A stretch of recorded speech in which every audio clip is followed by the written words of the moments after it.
So we'll start. We were talking about genres. So the first genre is drama. Let's start from the history of drama, like where it has came from. Then we'll go to the types of dramas. What are the things used in drama? After that, structure of the plays, types of the plays, and characters, forms. Like we have to cover the complete topic. Questions can be asked from anywhere, like kahin se bhi. So the history of drama is from Western civilization. Elizabethan age हम पढ़े थे already. Elizabethan age is known as the age of drama. It's the age of drama. So in this age, dramas were written more. That's why Elizabethan age is known as age of drama. So it has started from the Western civilization. Ancient Greece में जो cities थे वहां से इसकी start हुई थी. And dramas बहुत type के होते, comedy drama, will see poetic drama, closet drama. जो प्लेस रहते हैं that is also known as a drama only. और ग्रीक और क्लासिकल लिटरेचर में ड्रामा को सुपीरियरिटी दी है. Greek and classical literature has given superiority to drama.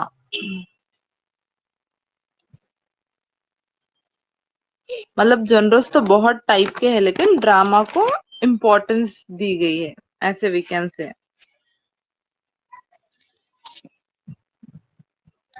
In Greek and classical literature, drama is also known as a play.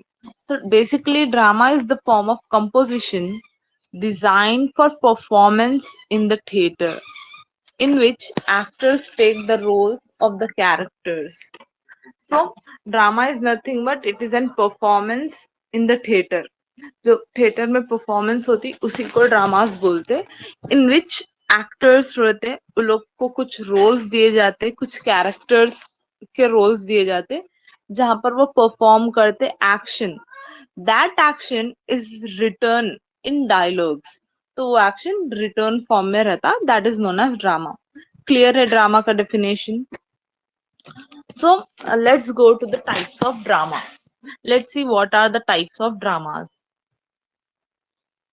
The first we have is poetic drama.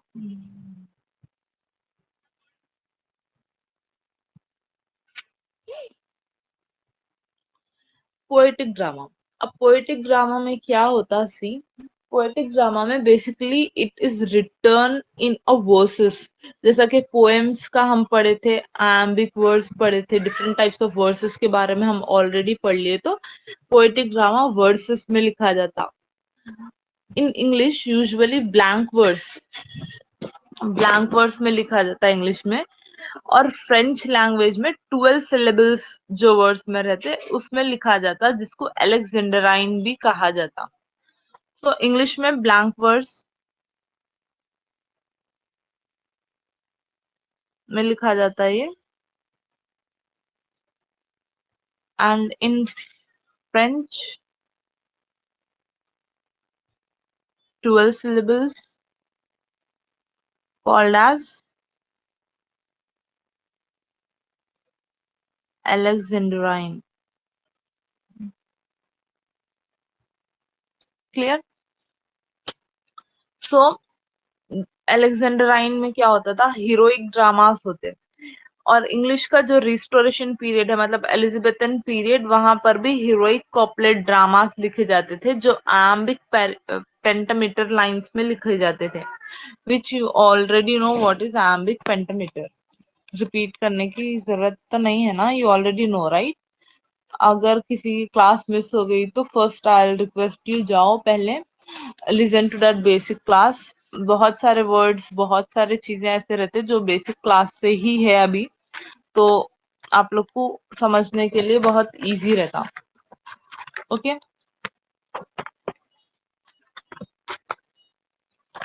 तो even तो iambic का एक बार मैं meaning बता देती हूँ। जहां पर स्ट्रेस्ड और अनस्ट्रेस्ड सिलेबल रहते हैं, उस टाइप के वर्ड्स पोएटिक ड्रामास में यूज किए जाते हैं।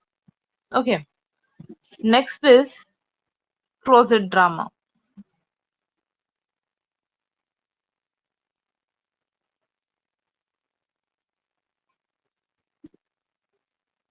Next is closet drama. So closet drama जो है ड्रामेटिक फॉर्म में लिखा जाता, मतलब इसमें डायलॉग्स रहते, सेटिंग्स रहते, स्टेज के डायरेक्शंस रहते। ऑल्सो इसमें इंटेंशन, लाइक ऑथर का इंटेंशन क्या है, मतलब जो ड्रामा लिखा गया है उस वो लिखने का मकसद क्या है, वो राइटर का, वो ऑथर का, वो सब चीजें भी इसमें बताई जाती। तो क्लोजेट ड्रामा के दो एग्जाम्पल्स हैं। मिल्टन सैमसन का एक ड्रामा है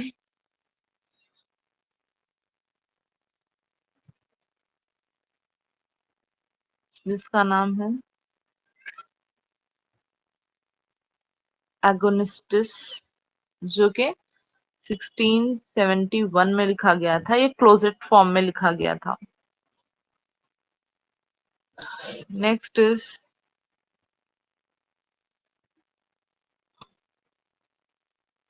मर्डर इन द कैथीड्रल। ये ड्रामा 1935 में लिखा गया था, जो कि टी एस इलियट ने लिखा था।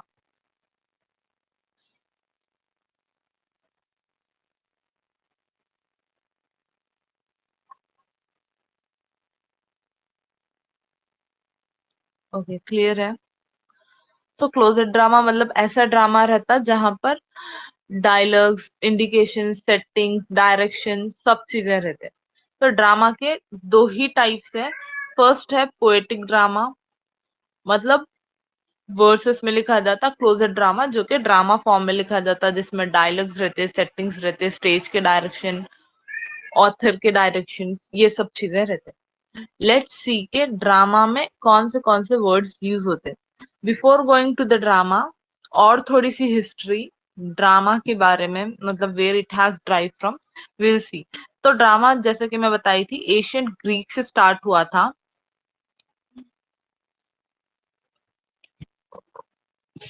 एक प्लेराइट थे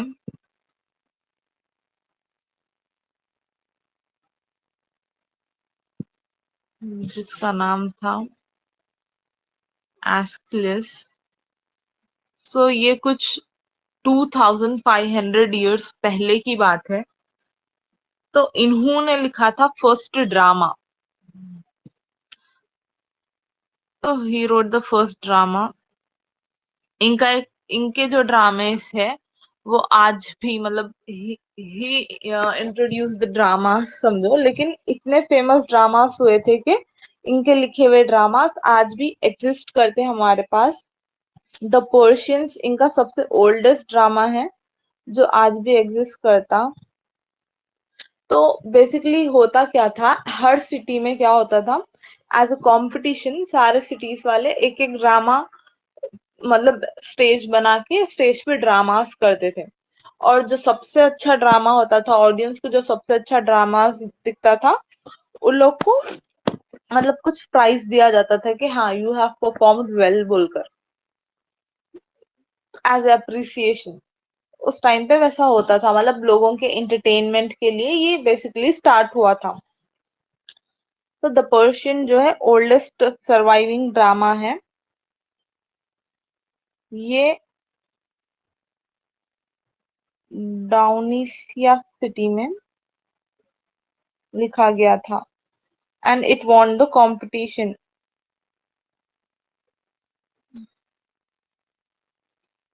कुछ 1412 बीसी में लिखा गया था। ओके, सो इंग्लिश ड्रामा के father is known as William Shakespeare. बहुत सारे राइटर्स ने तो कंट्रीब्यूशन दिया है इंग्लिश ड्रामा को, लेकिन सबसे ज्यादा राइटिंग्स जो है विलियम शेक्सपियर के हैं, तो William Shakespeare is known as the father of English drama.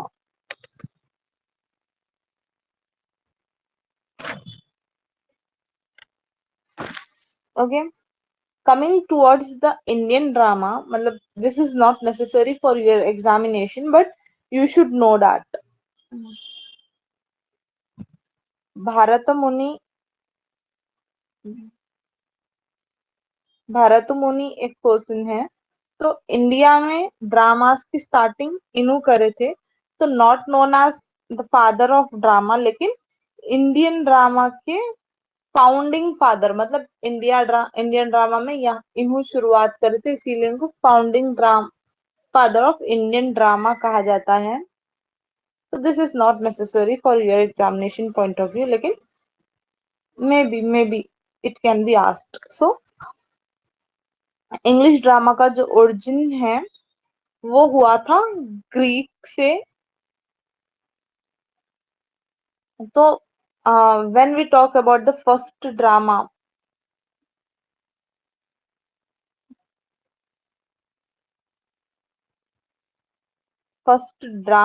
In English,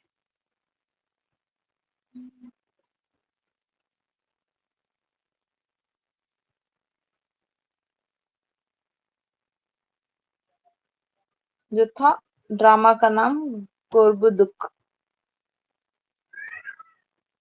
इसको फर्स्ट ड्रामा इन इंग्लिश कहा जाता. यहाँ से ड्रामा मतलब पीक पे आया, यहाँ से ड्रामास फेमस हुए.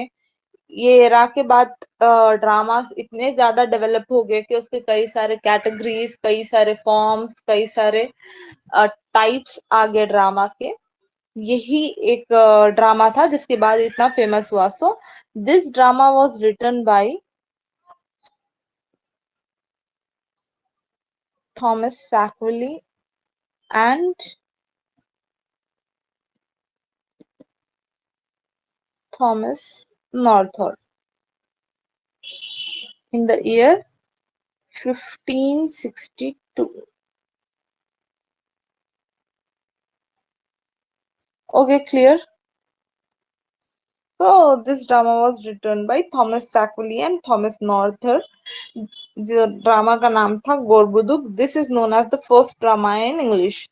तो व्हेन आस्क्ड, अगर आप लोग को क्वेश्चन एग्जामिनेशन में ये क्वेश्चन आ गया कि what is the first drama of English and options आपको दिए गए, तो you have to choose this and not this. Okay, clear है?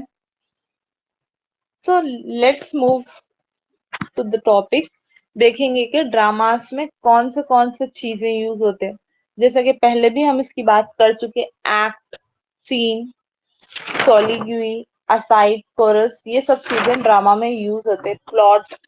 तो अब इसको सिंगली डीपली देखेंगे कि क्या क्या रहता, कहाँ कहाँ से डिराइव हुआ एंड एवरीथिंग. सो फर्स्ट है एक्ट एंड सीन्स, जो कि ड्रामा का बहुत ही क्रूशियल पार्ट है. क्रूशियल पार्ट क्या, यहीं से ड्रामा होता. So act is a major division in the action of the play. तो एक्ट क्या है, जो एक कंप्लीट ड्रामा है उसको आप एक ही साथ स्टेज पे नरेट नहीं कर सकते. तो उसको जो डिवाइड किया जाता सेक्शंस में, कि first this is going to happen, then this is going to happen, then this is going to happen. एक सेट जो किया जाता है एक स्क्रीन में, उसको कहा जाता एक्ट या फिर सीन. तो इंग्लैंड में जो है एलिजाबेथन एज जब चल रही थी, वहां पर जो रोमन्स प्ले करते थे, उन लोग क्या करे, एक्ट्स को 5 सीन्स में डिवाइड करे. मतलब कोई भी ड्रामा 5 सीन्स में होता था. लेकिन कमिंग टुवर्ड्स जब 19th सेंचुरी स्टार्ट हुई, तो दो लोग थे, चेकव एंड एप्सन. तो इन दोनों क्या करे, ड्रामास को 4 सीन्स में, 4 एक्ट्स में होना ड्रामा बोलकर बोले.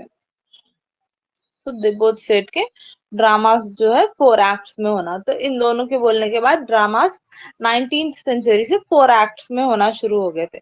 लेकिन अभी प्रेजेंट सेंचुरी में जब हम देखते, तो कॉमन फॉर्म ऑफ ड्रामा जो है नॉन म्यूजिकल ड्रामास की जब हम बात करें तो ये सिर्फ 3 एक्ट्स में होता, मतलब सिर्फ ड्रामा में अभी 3 एक्ट्स है। Let me repeat this point again. तो ड्रामा और एक्ट सीन क्या है आपको पता है। एक सीन के जब डिवाइड पार्ट्स, मतलब फर्स्ट दिस इज हैपन जब उसकी सेटिंग की जाती, उसको एक्ट्स में डिवाइड किया जाता। तो ड्रामा की सेटिंग, उसके डिविजन्स को एक्ट या सीन कहा जाता। एलिजाबेथन एज में जो रोमन्स, जो ड्रामास, जो प्लेस लिखा करते थे, तो उसका स्ट्रक्चर होता था 5 एक्ट्स, 5 सीन्स में। लेकिन coming towards the 19th century, Chekhov and Ibsen जो कि प्लेयर, ये लोग प्लेस बनाते थे, तो दे सेट के ड्रामास 4 प्ले में होगा, 4 एक्ट्स में होगा।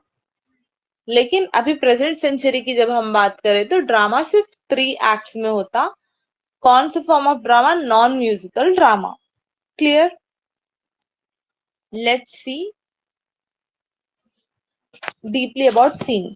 तो ये जो सीन है, this scene is often subdivided, मतलब एक एक्ट, एक जो एक्ट है उसको सब डिवाइडेड करते डिफरेंट डिफरेंट सीन्स में। और ये जो सीन्स है वो फॉलो करते unity of action.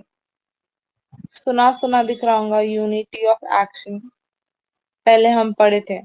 Unity of actions 3 चीजों को फॉलो करता पढ़े थे अपन। प्लेस चेंज नहीं होना, याद है आप लोग को? बेसिक क्लास में हम पढ़े थे। Can anyone type in the chat box क्या पढ़े थे हम यूनिटी ऑफ एक्शन के बारे में?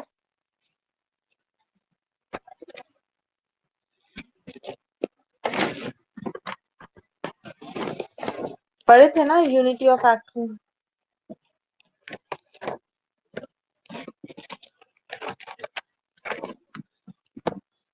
नहीं याद है?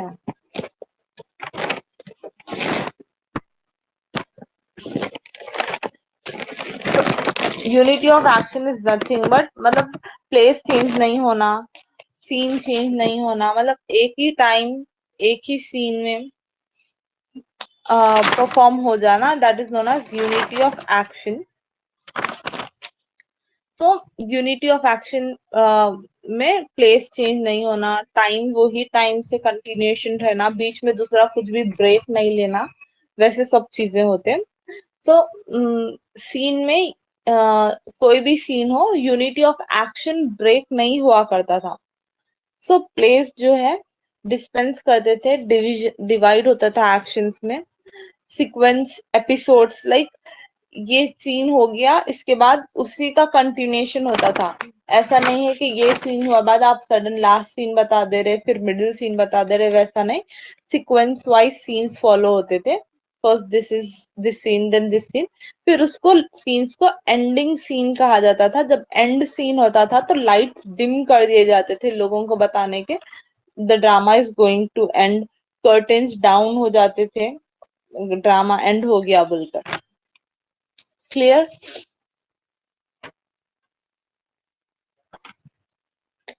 अच्छा, इसीलिए याद नहीं है शायद आप लोग को, बिकॉज सॉरी, बेसिक क्लास में बात नहीं कर रहे थे हम, उससे पहले कुछ एक क्लास हुई थी, उसमें शायद बात कर रहे थे हम यूनिटी ऑफ एक्शन की।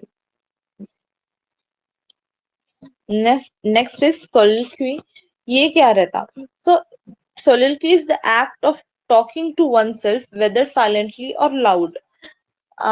कभी कभी होता सी, अभी जैसे मेरे साथ जस्ट जस्ट हुआ, मैं अभी बोल दी थी कि बेसिक क्लास में हम यूनिटी ऑफ एक्शन की बात करें, लेकिन मेरा माइंड मेरे को बोला कि नहीं, जब तो नहीं करें हम, उससे पहले शायद करें।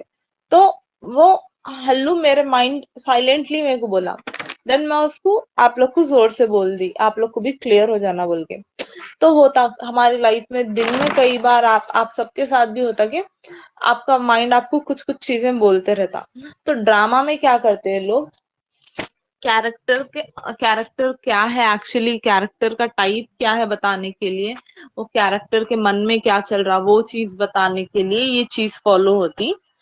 मतलब उसके दिमाग में क्या चल रहा, उसके इंटेंशंस कैसे है, वो एक पॉजिटिव कैरेक्टर है या वो नेगेटिव कैरेक्टर है, हमको कैसे पता चलना ड्रामा में खाली देख के सिंपली?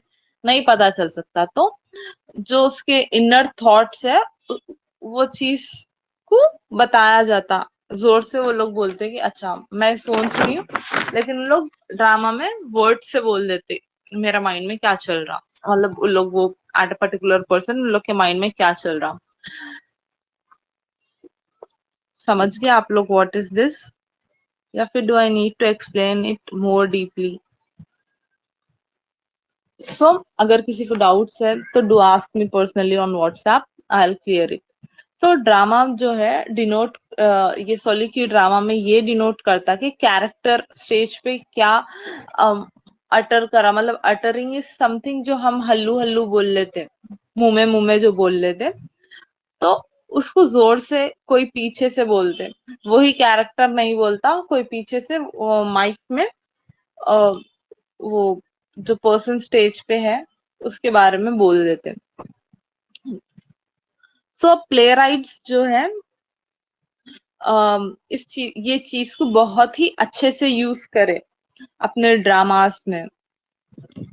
कैरेक्टर की इंफॉर्मेशन, उसका स्टेट ऑफ माइंड, उसका पर्पस, उसको जज करना ऑडियंस की, यही बेसिस पे, इसी बेसिस पे ऑडियंस उसको जज करती कि अच्छा this is good character, this is bad character. तो इसका एग्जाम्पल है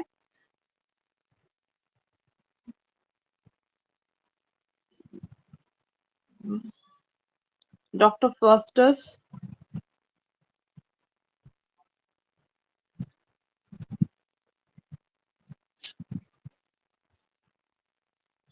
जो कि क्रिस्टोफर मार्लो ने लिखी।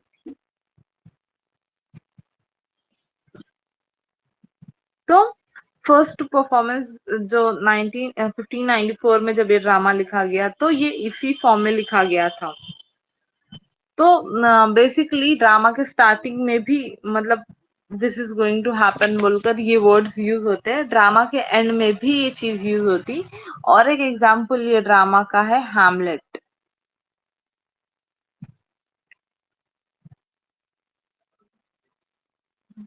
मतलब आगे क्या कंटिन्यू होता क्या नहीं, कंपैरिजन, ये सब चीजें हमारे यही फीचर से पता चलते। नेक्स्ट फीचर है ड्रामा का असाइड। What is aside? तो असाइड एक बहुत ही अच्छा स्टेज का डिवाइस है। यहाँ पर पता चलता कि कैरेक्टर ऑडियंस को क्या बताना चाह रहा है, जैसे कि सोलिगी मतलब उसके इंटरनल थॉट्स है, वैसे ही असाइड क्या होता।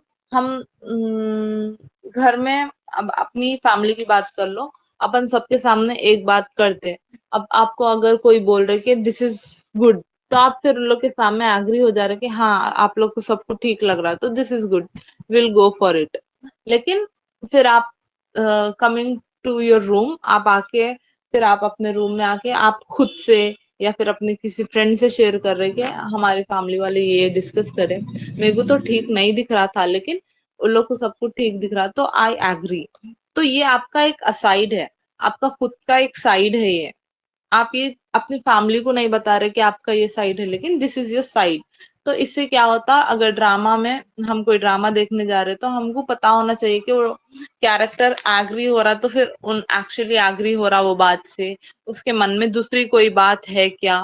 तो ये चीज को भी ड्रामिस्ट क्या करे, बहुत अच्छे से यूटिलाइज करें।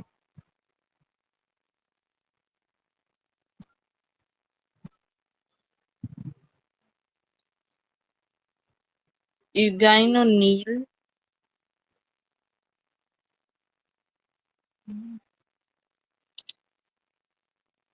इट्स नॉट के, इट्स एल। जो है ही इज द पर्सन जो ये असाइट को ज्यादा यूटिलाइज करना शुरू करे, एक सेंट्रल डिवाइस बना दिए इन्होंने इसको प्ले का। इसका एग्जाम्पल है स्ट्रेंज इंटरल्यूड, जो कि 1928 में लिखा गया था।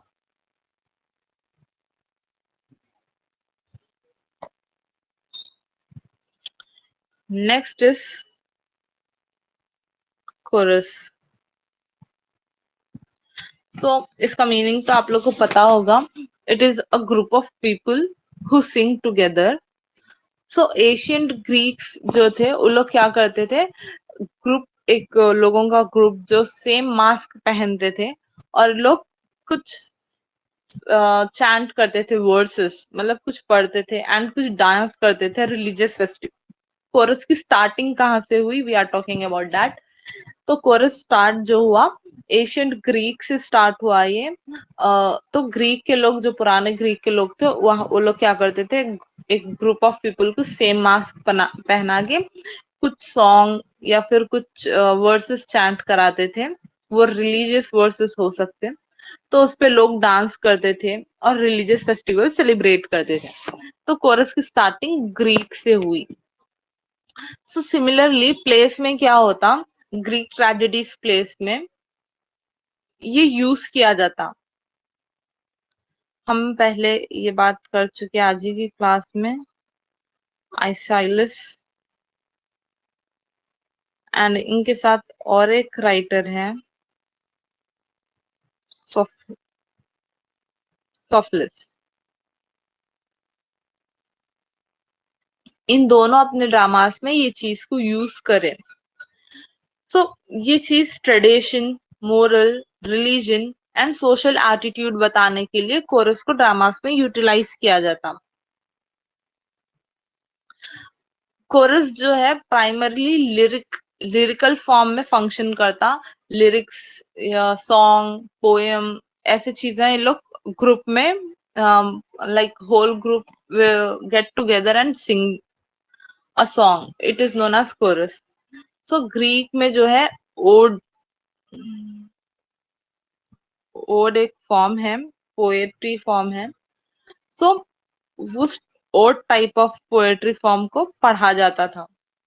रोमन प्लेराइट्स जैसे कि एग्जाम्पल सेनिका, इन कोरस को जो है ज्यादा इम्पोर्टेंस दिए एंड ग्रीक में ये फेमस हुआ। 16th सेंचुरी के बाद ये इंग्लिश ड्रामा में आना शुरू हो गया।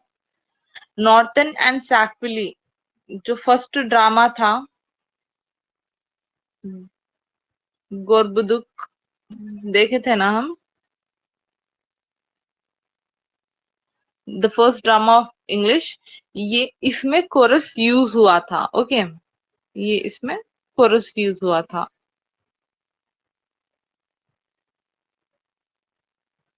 ओके, सो कोरस जो है बहुत ही ज्यादा स्प्रेड हुआ फिर बाद में इंग्लिश ड्रामा में।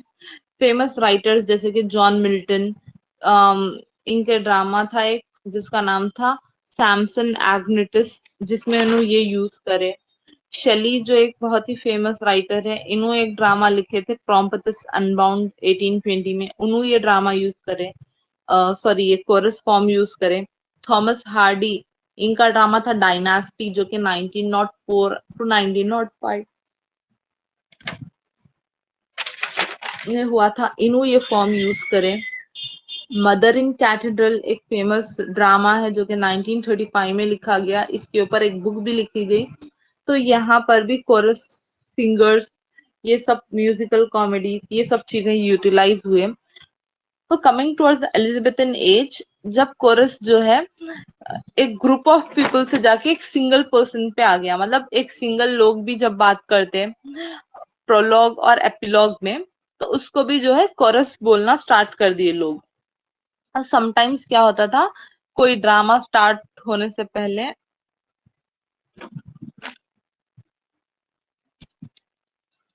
Prologue and monologue, sorry and epilogue,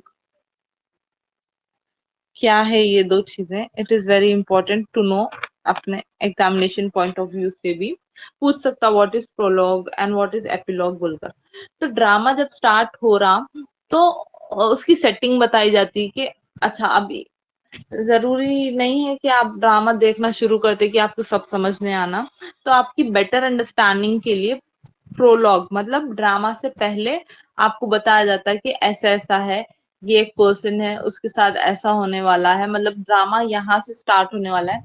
फिर जब ड्रामाटिस्ट ड्रामास लिखते हैं तो उनके लिए ये बहुत ही मुश्किल होता है, ऐसा एरिस्टोटल बोले कि प्रोलॉग मतलब स्टार्टिंग करना उन लोग के लिए बहुत ही मुश्किल होता, मतलब इसीलिए मुश्किल होता कि वो लोग स्टार्टिंग तो कर देंगे लेकिन वो सामने वाले को समझ में भी आना कि अच्छा यहाँ से ये स्टार्ट हुआ, तो सामने वाले को समझाना उन लोग के लिए मुश्किल हो रहा था, इसीलिए वो लोग ये स्टार्टिंग एंड एपिलॉग एंडिंग में कुछ डायलॉग्स बोलना शुरू करे कि अच्छा ending epilogue is conclusion and prologue is starting of the drama.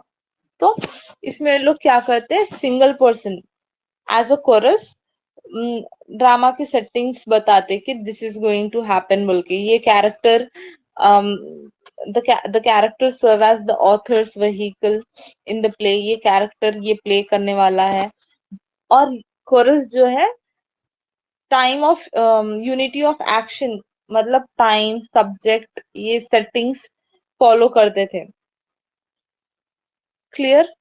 तो क्रिस्टोफ मार्लो का जो ड्रामा है डॉक्टर फॉस्टस, उसमें कोरस यूज हुआ। शेक्सपियर की जो राइटिंग है उसमें विंटर टेल बोलकर उनका जो एक फेमस ड्रामा है उसमें कोरस का यूज हुआ।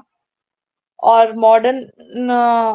मॉडर्नाइजेशन जब आ गया था, मतलब एलिजाबेथन एज तक सिर्फ एक सिंगल पर्सन होता था, उसको भी कोरस कहा जाता था, जहां पर स्टेज मैनेज किया जाता था। तो उस तरीके से भी ये यूज हुआ करता था। Clear? Epilogue prologue and epilogue क्या है समझ में आ गया आप लोग को? Prologue is nothing but, simple words में बोले तो ड्रामा स्टार्ट होने से पहले कुछ उसका इंट्रोडक्शन, या introduction is the right word to use here. तो इंट्रोडक्शन दिया जाता था, that is prologue, and epilogue is conclusion of the drama, that is epilogue.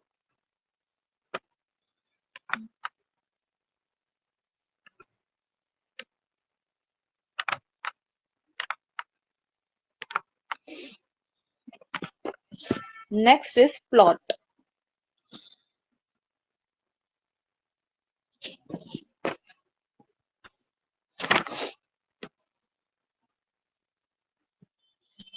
So plot is the main event of the play, मतलब play में actual क्या हो रहा उसको प्लॉट बोलते। प्ले में या फिर नॉवेल या फिर फिल्म या फिर किसी भी चीज में प्लॉट हो सकता, मतलब राइटर जो सीक्वेंस लिखता उसको प्लॉट्स कहा जाता।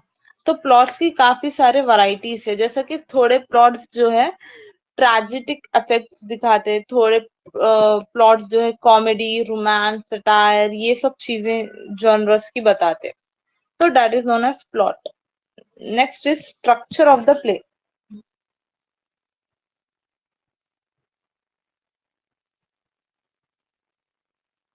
सो यही बात यहाँ खत्म करते हैं। स्ट्रक्चर, जो ड्रामा है उसका स्ट्रक्चर क्या रहता, जो प्ले है उसका स्ट्रक्चर क्या रहता। तो एक जर्मन क्रिटिक है, पहले भी हम ये चीज की बात कर रहे थे, एक जर्मन क्रिटिक है गुस्टोफ फ्राइटाग। एरिस्टोटल प्लेटो की जब हम बात करें तब इसकी बात कर रहे थे। तो इन्हों एक ड्रामा को जो है एक व्हाट वी कैन से एक डायग्राम बनाए जिसका नाम है पैरामिड शेप दिए इसको इन्हों। तो कुछ इस तरीके से, सॉरी, कुछ इस तरीके से होता बोलकर बताया नो। मेन कैरेक्टर के साथ क्या होता, डॉनफॉल होता, पहले उनका राइज होता, मतलब उनको एज ए हीरो है उन्होंने बोलकर बताया जाता, फिर क्लाइमैक्स आता, देन उनका डॉनफॉल होता। तो basically in 5 steps of what we can say a डॉनफॉल, 5 steps of डॉनफॉल बताए थे। इस टाइप ऑफ पैरामिड को इन्हों यूज कर रहे थे। Actually, this strategy was originally used by Aristotle, लेकिन उसको अच्छे से एक्सप्लेन करने के लिए, उसको सपोर्ट करने के लिए जो जर्मन के राइटर थे इन्होंने ये टेक्निक यूज करें ड्रामास में। ये टेक्निक स्टार्ट हुई इन द ईयर 1863।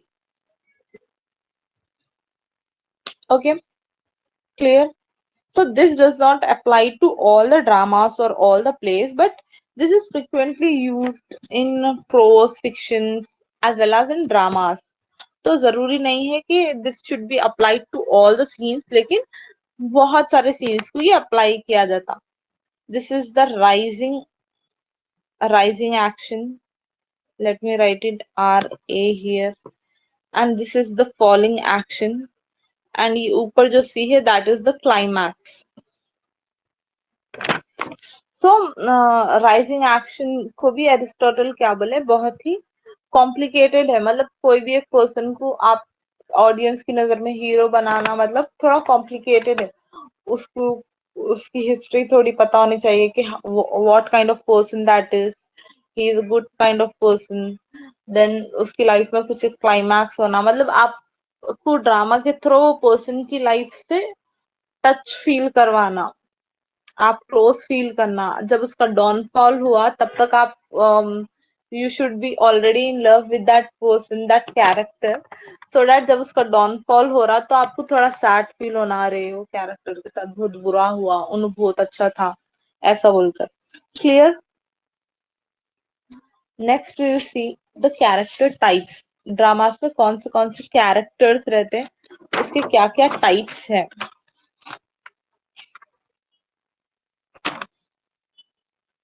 सी जब हम कैरेक्टर्स की बात करते हैं तो सबसे पहले हमारे माइंड में मेन कैरेक्टर आता है हीरो या हीरोइन। उसके बाद हीरो हीरोइन के बाद कौन सा मेन कैरेक्टर रहता, वो रहता विलन। उसके बाद जनरल पॉइंट ऑफ व्यू बता रही हूँ मैं, hero heroine is important, then villain is important. उसके बाद जो आजकल हमारी लैंग्वेज में बोलते हैं सपोर्टिंग एक्टर, अगर हम मूवीज की बात करें तो सपोर्टिंग एक्टर जिसको बोलते हैं दैट इज कोरल कैरेक्टर। तो यहाँ पर hero heroine villain and supporting actor सबके अपने अपने अलग अलग कैटेगरीज है जिसको हम अच्छे से समझेंगे। So first is protagonist. ये चीफ कैरेक्टर रहता कोई भी ड्रामा का, कोई भी प्ले का, जो सेंटर ऑफ अट्रैक्शन रहता, मतलब जो हीरो और हीरोइन जो रहता उसको प्रोटेगनिस्ट बोलते हैं। Next is antagonist. So antagonist is the plot of he or she spits against or important opponent of the character that is protagonist। मतलब सिंपल लैंग्वेज में अगर बोले तो विलन इज एंटागनिस्ट। ओके, इतना डेफिनेशन में जाके कॉम्प्लिकेशन मतलब complicated होने की जरूरत नहीं है। अगर आप लोग से एग्जामिनेशन में पूछ लिया व्हाट इज प्रोटोगनिस्ट, तो you should know that hero heroine और the main character of that particular drama of the play is protagonist. What is antagonist? Means opponent, opponent कहेंगे हम इसे।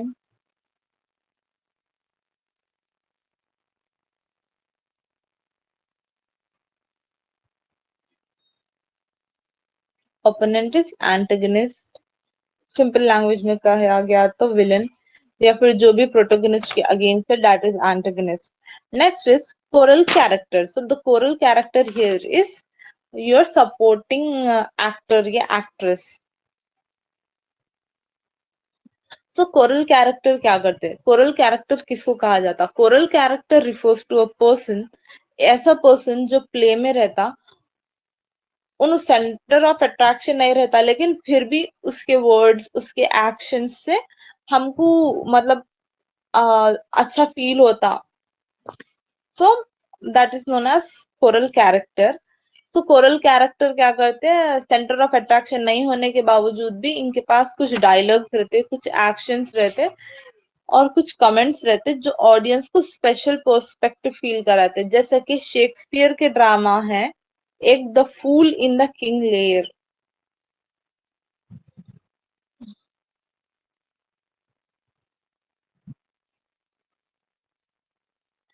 ये शेक्सपियर का ड्रामा है, that is the correct example of choral character. तो choral characters जो है समटाइम्स एक सिंगल पर्सन को अप्लाई होता, sometimes a group of person को अप्लाई होता, समटाइम्स दो तीन लोग को अप्लाई होता। नॉवेल्स में ऐसा किया जाता क्योंकि जब एक कम्युनिटी का पॉइंट ऑफ व्यू मालूम करना रहता या एक ग्रुप का पॉइंट ऑफ व्यू या एक कल्चर का पॉइंट ऑफ व्यू मालूम करना रहता, तब कोरल कैरेक्टर एक से दो, दो से तीन लोग या फिर अ ग्रुप ऑफ पीपल को एज अ कोरल कैरेक्टर दिखाया जाता. Understood? So this were the characters types. Clear है? So next what we have is types of plays. मतलब कौन से प्लेस है. Where are we? Types of plays. या types of plays. So morality play है, miracle play, mystery play. उसके बाद types of dramas. ये दो चीजें हम कल कंटिन्यू करेंगे बिकॉज आप लोग you can not take all this in one day. समझने के लिए डिफिकल्टी हो जाएगी. That's why I have divided the class of drama into two classes, today and tomorrow. तो tomorrow will be ending with the drama. मतलब complete drama का आपका genres part खत्म हो जाएगा. Then Friday will start poetry. तो इंशाल्लाह, लेकिन पोएट्री भी बहुत ही वास्ट है. तो आई डोंट थिंक सो कि we can cover the poetry part in one class. Because see, जरूरी नहीं है कि पूरा जल्दी जल्दी पढ़कर खत्म करना. इम्पोर्टेंट इज कि पढ़ना, साथ में आप लोग को उतना समझ भी आना पर्टिकुलर डे में. सो उसके बाद we have prose and fiction. वो उतना वास्ट टॉपिक नहीं है. दोनों टॉपिक्स मिला के हम एक दिन में खत्म कर सकते. तो probably till 15th of March we are going to end this and we'll start our writers and text on that day. And उसको भी, writers and text को भी I have thought कि हम राइटर के बारे में एक दिन, देन टेक्स्ट के बारे में एक दिन पढ़ेंगे. बिकॉज राइटर की बहुत ही वास्ट हिस्ट्री है. what are the famous works that writer wrote in his life and everything. So I guess poem वाला पार्ट रहा तो जल्दी हो जाएगा, लेकिन coming towards the novels and everything वो थोड़ा वास्ट है. तो will divide it in 2 days. तो फिर वो भी शायद अप्रैल 15 तक हो जाएगा. देन देखना आफ्टर दैट जो टॉपिक्स है. So will and up the class here. I hope आप लोग को इतना समझ में आया. कुछ भी डाउट है तो feel free to text me.